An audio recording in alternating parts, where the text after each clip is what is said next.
రాజకీయాల్లోకి రాకుండా చేసే బాధ్యత నేను తీసుకుంటానని సభాముఖంగా తెలియజేస్తున్నాను.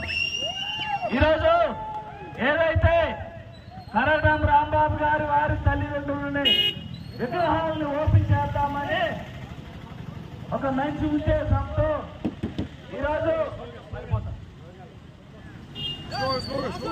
రోడ్లు లేవు, మంచినీళ్ళు లేదు, సరైన హాస్పిటల్ వసతి లేదు, ఏ అభివృద్ధి కూడా ఈ తల్లంబాల్లో ఎక్కడ కూడా చేసిన దాఖలాలు లేవు. ఈరోజు వాళ్ళ భార్య ఆ భార్యకి టికెట్ ఇస్తే ఆవిడ అంటది మా ఆయన అభివృద్ధి చేయలేదు, నేను చేసి చూపిస్తానని చెప్తుంది.